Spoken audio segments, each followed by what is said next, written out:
So when there is freedom, everybody can move around. Culture is very, very important, and culture is life. Culture is great. Culture is also educative, because our children learn from culture. Even when we talk about history, it's also culture. Part of it. It's part of it. It's part of something that we can leave as a legacy for our inheritance for our children and children, which is. And when we also talk about ethnic national, we talk about our traditional rulers as well. Yes. They also have an important role to play to bring for when we're talking about this culture. The traditional rulers, they are the custodians of culture, exactly. of course, in the first instance. So their role is inevitable, because it's very, very inevitable. They have to kind of take it to the grassroots. Their children, their friends, their relatives, their visitors, and all of that. They holistically, even they can also create atmospheres where they can do something like competitions within their coverage areas. Have these cultures. Maybe a particular city, a particular village, or a particular town, if they have a particular culture that they are known for, they can showcase it as a business. Yes. They can open it up and invite people to come and see what they have. You pay some token to even view and all that. Yes, so something like that. And then they do some competitions that people will compete on different kind of arts, activities in that particular dimension. So they have a whole lot of roles to play. And again, the acceptability. Because sometimes also in some rural areas, these traditional rulers, if you're not from their place, you tend to be a second feeder. You tend to be a second person. When there are issues concerning you and their a kind of a person from that environment, when they tend that their judgment, there's bias. There's distrust.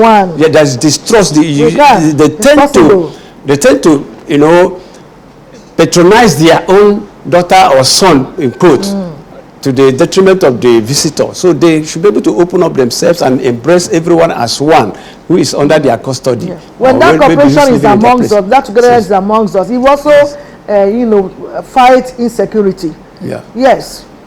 If I see you now as my brother, and you see me when I'm acceptable before you, sister, I have nothing to suspect about you. So insecurity. Yes, so it's also part of it. When we deal with this cultural, unity, you find that this insecurity will also reduce. Yeah, let's try as much as we can to kill our doubts. Yes. Let our faith carry one another. Let there be no suspicion about who you are and what you are. You can also work here. You go to Rwanda, no man from Kutis and from this now. No. Who are you? I'm in Rwanda. No. Yes, I agree that they are smaller in size for types of population. But they are beginning to understand who they are. Exactly who they are. They have understood that unity is one. It's very, very important. Doesn't matter where you come from, the part of Rwanda you united, come from. So we can as well do united we stand, divided we fall. So it doesn't help us. It doesn't pay us. So it does. Yes, we can really.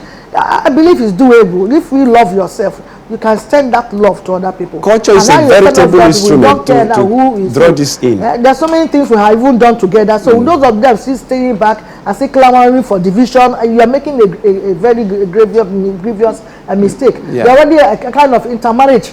Intertribe marriage. Marriage is yet another important concept. My daughter marry Yoruba. Yes. Can't you see it already? Yes. That we are true. Anywhere I say I'm a true Nigerian because of in this. In the area of robusting, marriage is a very veritable instrument. Exactly. Because Allah let your son marry from the west. If you are from the west, your daughter can marry from the south. If you are from the south, your son can marry from the west, and then interwoven like that. And this will bring people closer to each other. And they begin to love one another, cherish one another, and then accept one another. Because acceptism is very important. When you have to accept yourselves as you, I look at you as myself, and you look at me as yourself. Then issue of food. It's also another instrument. Maybe you eat amala. And I say, I see you eating amala from the east. Let me taste it. And I eat, but immediately I eat the amala, and I'm happy and I'm satisfied. Then you begin to see me as a friend, and you begin to see me as a brother. Maybe I eat yam, and you don't eat yam in your area. Then before you know it, we interchange. You eat tuwo from the north and all of that. So food is also another veritable instrument that could unite us. Let's begin to cherish one another's cultural base, cultural background, cultural belief, and cultural trust. And come together. And these things can bring us together. that will boost our national interest and unity as a people. Yeah, thank you so much, Yes. Dr. Aginwa. We'll take a break now. And first, we'll come back, we'll enter a session for question and answer. Vivid View, say and J. My name is Sharon Mikayode. My question is, some people have been clamoring for the removal of state of origin to bridge the differences in cultures, in different cultures in Nigeria. My question is, if that is achieved, wouldn't you think, wouldn't there be loss of identity? My name is Natasha Ojina. My question is, what are the major causes of ethnic conflict in Nigeria, and how can we go about them? Welcome back. The question has already been asked, so I direct them to our guest for his response. Doctor, please. Yeah, you're welcome. Mr. Kayode, I really appreciate your question that says removal of state of origin in the nation or whatever we are doing as an individual in the nation, does it remove the individual's identity? Just to say where you are coming from. No, I want to say no to this because it all depends on what we are trying to achieve. We are trying to achieve a nation that has oneness, one mind, one identity, one ideology, and one philosophy. In other words, the removal of your state of origin when you are doing something will remove what we call nepotism. It will remove favoritism in all our systems. It also have a way of dealing so greatly against corruption, because when we're able to identify ourselves by saying I'm from the Imo State, Anambra State, Kaduna State, Oyo State, it has a way of giving references to whatever we are doing. Maybe we're applying for a job, somebody sees you where you feel Kaduna, it's okay, and there is the man sitting at the hem of the face from Kaduna. So he will want to pick his own Kaduna son first. But by removing this now, it is trying to help us to solve the problems that have to do with corruption. Then secondly also, it also depends on what we are trying to achieve. We are trying to achieve by asking about cultural unity, to achieve bringing the people together one. We are looking at a youth, a new generation that will be able to make us understand or make the whole world understand that Nigeria is one. The people, we are one. We are believing in each other, no matter the number of ethnic groups we belong from, but we are from one people, we speak one word, we believe in one items, we go in one force. That is the essence. So it does not remove that. And more so also, your name, for instance, we also speak for you. Where you come maybe your name is Kayode. Once we see Kayode, we equally have to see that maybe you are from Yoruba, but that is not the emphasis. The emphasis is that Kayode is a renewed Nigerian. That is what we are looking at. That's the essence. Yes.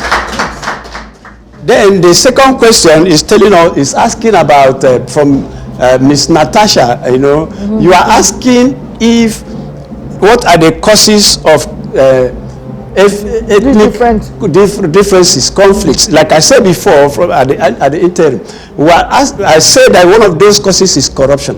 One, we also identify politics as one of the things that gender such stripes. We also look at our religious differences, because this time some of our religious leaders, they are teaching our people hatred and hatred speeches or messages. If you are not outside, you are not part of the system. If you are not a Muslim, a Christian, you are not part of the system. So these are some of the things that gender is. We also have to the grassroots, when probably individuals, one town or the other, are fighting as a result of land issues, land-related matters. We also have issues that have to do with power tussles.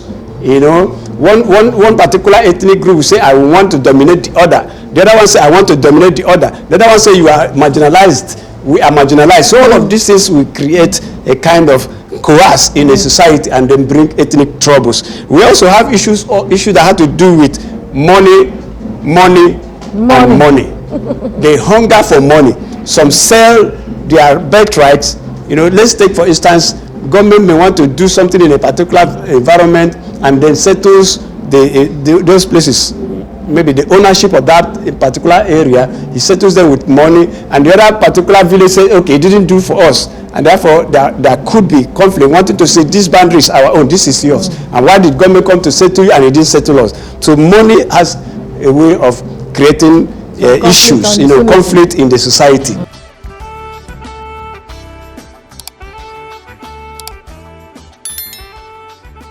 This is VVV.